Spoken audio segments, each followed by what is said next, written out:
یہ جو تکلیف کا سلسلہ ڈیسٹنی اور تقدیر کے ساتھ جڑا ہوا ہے، سورۃ الحدید میں اللہ تعالیٰ نے اس ٹاپک کو بڑا کھول کر بیان کیا، اور اس انداز میں قرآن کی کسی اور صورت میں اس ٹاپک کو بیان نہیں کیا گیا۔ یہ سمجھ لیں اس کی ایپیکس ہے۔ آیت نمبر 22 اور 23، سورت نمبر 57 ہے سورۃ الحدید، اور آیت نمبر ہے 22۔ اعوذ باللہ من الشیطان الرجیم، بسم اللہ الرحمن الرحیم۔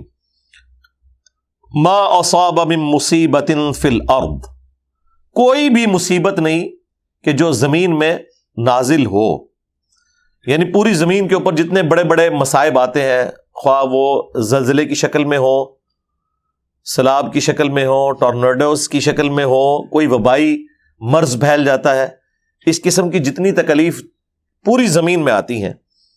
ولا فی انفسکم، اور نہ کوئی مصیبت کہ جو تمہاری جان پر ٹوٹتی ہے، وہ انسان پہ تکلیف بیماری کی شکل میں بھی آ سکتی ہے، پریشانی کی شکل میں بھی آ سکتی ہے، کسی قریبی کے ڈیتھ کی شکل میں بھی آ سکتی ہے۔ الا فی کتاب من قبل ان نبرأها، مگر یہ کہ وہ اللہ تعالیٰ نے اپنی ہارڈ ڈسک میں لوح محفوظ میں پہلے ہی لکھ لی ہے، اس سے پہلے کہ اللہ تعالیٰ اس مصیبت کو زمین والوں پر یا کسی انڈیویجول کے اوپر بھیجے۔ کیوں پہلے لکھ لی ہے؟ اس کی حکمت بتا دی۔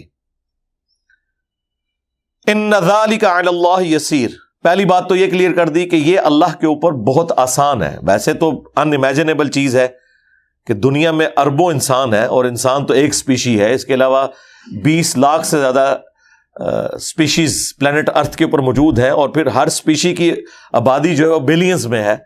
سب پہ تکلیفیں جو آتی ہیں وہ اللہ تعالیٰ نے لوح محفوظ میں لکھی ہوئی ہیں، اور اللہ تعالیٰ ہمارا یہ ہمارے لیے آسان ہے۔ تم تو اسے امیجن نہیں کر سکتے کہ مستقبل میں ایک ہونے والے واقعے کو پہلے کیسے اللہ تعالیٰ جانتا ہے، یہ اللہ کا کامل علم ہے۔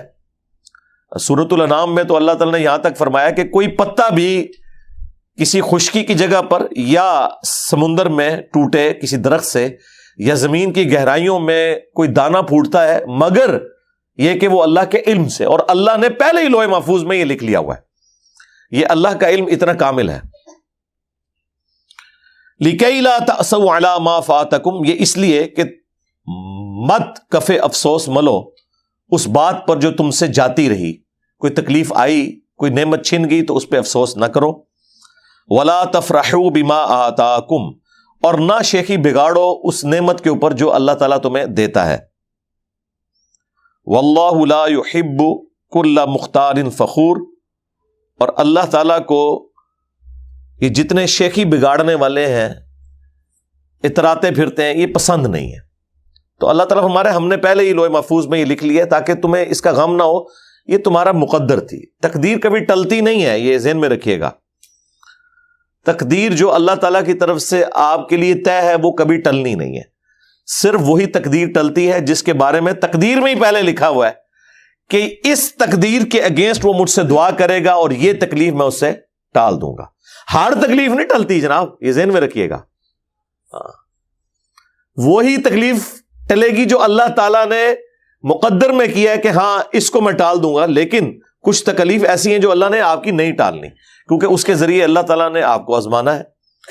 بخاری مسلم دونوں میں حدیث ہے کہ انسان کو جو بھی تکلیف پہنچتی ہے، دکھ، درد، اندیشہ، حتیٰ کہ اس کے پاؤں میں کانٹا بھی چبھ جائے تو اس کے اگینسٹ بھی اللہ تعالیٰ اس کے گناہوں کو معاف کر دیتا ہے۔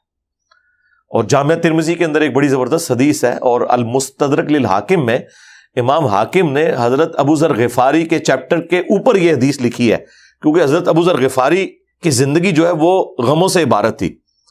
تو انہوں نے حضرت ابو ذر غفاری کا جو چیپٹر بند ہے نا، اس کا آغاز اس حدیث سے کیا ہے جو ترمذی میں موجود ہے، کہ اللہ تعالیٰ سب سے زیادہ آزمائشیں اور تکلیف اپنے انبیاء پر ڈالتا ہے، اس کے بعد ان پر ڈالتا ہے جو انبیاء کے بعد اللہ تعالیٰ کو سب سے بڑھ کر محبوب ہوتے ہیں۔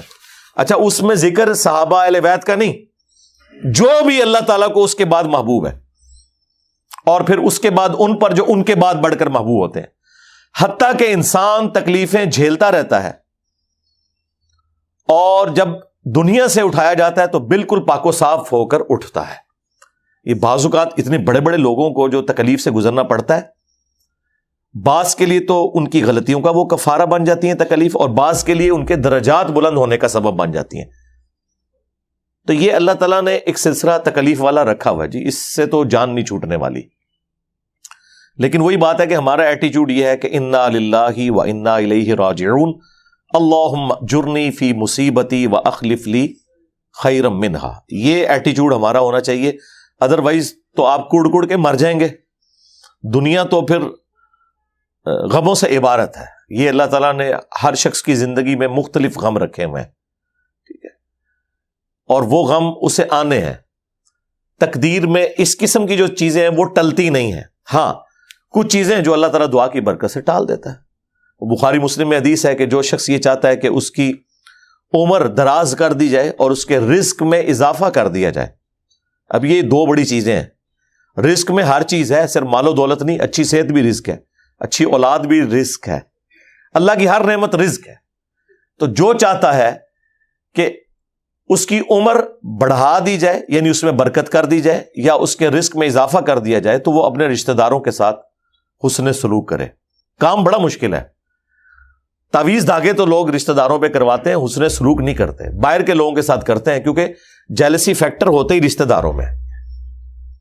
شریکہ ہوتا ہے نا، وہ کہتے ہیں نا شریکہ ہے، وہ آپ کے ساتھ وہ چیزیں شریک کر رہے ہوتے ہیں. اس کو ایک کامنلی، یعنی وہ چیز جہاں پہ کامن انٹرسٹ آ جاتا ہے وہاں پہ پھر جیلسی فیکٹر آ جاتا ہے. اسی لیے کہا گیا کہ جو رشتہ داروں کے ساتھ حسن سلوک.